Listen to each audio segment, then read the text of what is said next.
So amongst the treatment modalities to improve the outcome in this particular individual, what is required is the oxygen therapy. That is very, very important, and just now I pointed out that the high flow nasal cannula oxygenation is not being practiced nowadays because of its deleterious effects. CAR protocol I told you about.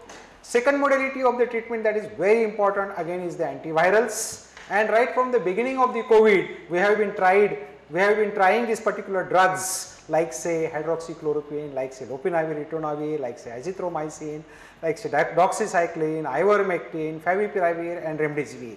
But as on today the current strategy is we are not supposed to use this SCQ, hydroxychloroquine we are not supposed to use, lopinavir, ritonavir we are not supposed to use, the azithromycin we are not supposed to use.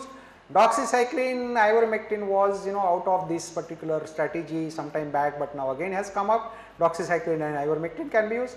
Favipiravir and remdesivir are very, very important antiviral drugs that should be. We will be going into the details little later about these particular drugs. Next important modality of the treatment is the steroids, and steroids can be in the form of methylprednisolone, Dexona, hydrocortisone or say prednisolone. These steroids are going to take care of hyperinflammatory state that is there. Antivirals are going to take care of the virus that is there. It is going to kill that particular virus, somehow is going to kill, right. CAR protocol and oxygen is going to give rise to oxygen that is sufficient, that is adequate amount of oxygen that is required. Another thing that is happening is the thrombotic state that is there. We are supposed to take care of this thrombotic state, and taking care of this is required. What is required is the low molecular weight heparin or say conventional heparin. I told you about the secondary infection that is there. So we need to take care of the secondary infection with the antibiotics.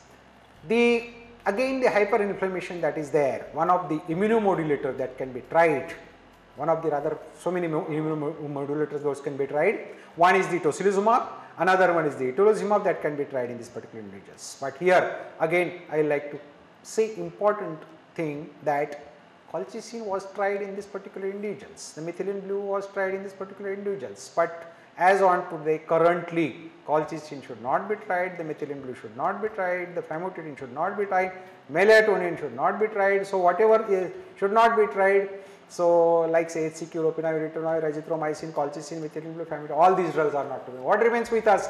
Rest of the drugs that can be tried like say doxycycline, ivermectin, favipiravir or say remdesivir, steroids. I will be going into the details little later on this particular. Another mode of therapy that is there. What about the convalescent plasma?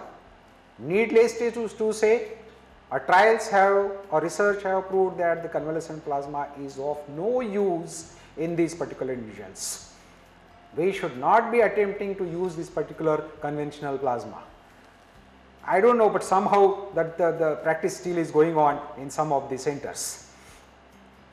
And really when it is the patient, the plasma that is required, when it is to be given, it should be given in the early period of the illness. And when the patients are coming, specifically in Sassoon, when the patients are coming, they are coming in a late stage, they are coming with the pneumonitis, that means already the prodromal phase is over, they are into a pneumonia stage almost on day 9, the day 10 already the illness the patient with which suffering from. So the convalescent plasma we have tried in this particular patients, but then ultimately the research has proved that it is of no use, right. All these modalities of the treatment are important. Along with these modalities, what is required is the treatment of underlying disease. For example, the treatment of diabetes is important, treatment of hypertension, treatment of ischemic heart disease, hypothyroidism, and mind you, we have seen all the cases having all these comorbidities. We have seen plenty of the cases having hypothyroidism, plenty of the cases having CKD, chronic kidney disease, diabetes mellitus, hypertension, and we need to take care of all these elements also if we want to have really a good outcome, because if we only focus on the virus itself and inflammation that is there, if you do not focus on this particular comorbidities, I think these are going to create definitely some problems. As far as diabetes, I told you about diabetic ketoacidosis, the patient can die of diabetic ketoacidosis, which really should not happen in these particular individuals. Another modality of the treatment, a supportive therapy, what we call it as, those really are going to be the say immunologically boosting those drugs like say zinc or vitamin C are going to be required in this particular individuals. Again, what is required is the fluid status, fluid management. These patients should not be say hyperhydrated or underhydrated, the fluid status, and specifically the fluid management is very, very important in the patients who are requiring NIV, those who are requiring rebreathing mask, those who are on intubation and mechanically ventilated. Fluid management is also very, very important. This is a hypercatabolic disease. That means the energy loss is there, the protein loss is there, the dietary requirements are going to be very, very again important in this particular individuals. As far as the supportive care, when the patient is in a serious illness, patient is there in the ICU, a mnemonic that can be followed by all the residents and the treating doctors and the nurses about this, the fast hugs BID. This is a mnemonic when you keep in mind and we try to practice this thing on the patient, I think the patient's life can really be saved. Fast hug, like say feeding proper, fluids adequate, analgesia if somebody is having pain, ACEs for sedation, proper sedation, head elevation of the patient, ulcer prophylaxis, the glycemic control, the BSL that is high, the spontaneous breathing trial. Once the patient are put on say NIV, if the patients are on mechanically ventilated, should see that earlier the patients are shifted on the spontaneous breathing exercises. The bowel movement should be taken care of. This patient who was on NIV or mechanically ventilated, they are non-ambulatory, the bowels are not moving properly, the bowel movement should be taken care of, bowel care should be taken care of. These patients specifically in serious illness, when they are there, they are having multiple catheters, they are having IV cannula, they are having CVP line, they are having HD catheters and so on and so forth, they are having Foley's catheter, the care of the Foley's, the care of the CVP line, care of the HD cannula that is there, all that thing is required, otherwise that can also become the source of infection, and on top of viral disease that is there, the patient may be landing into a secondary complications. We have seen like these the complications happening in these particular individuals.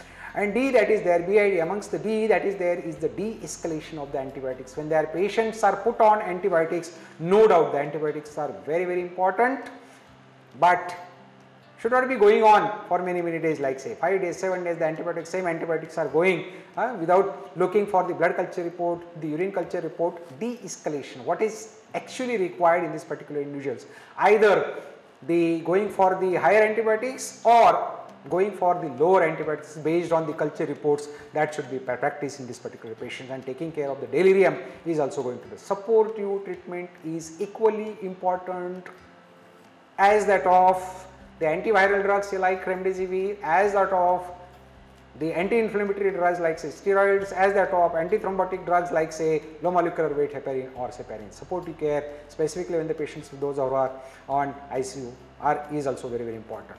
As far as the newer modalities of the drugs are concerned, there are plenty those drugs are coming, but they are still in the experimental phase.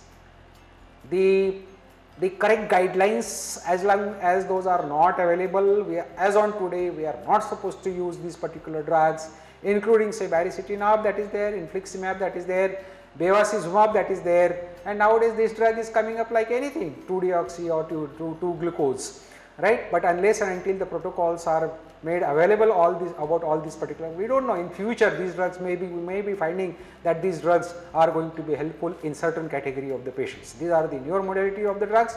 Again, I will highlight that the patient should not be given colchicine, the methylene blue, the famotidine or melatonin. These drugs should not be given.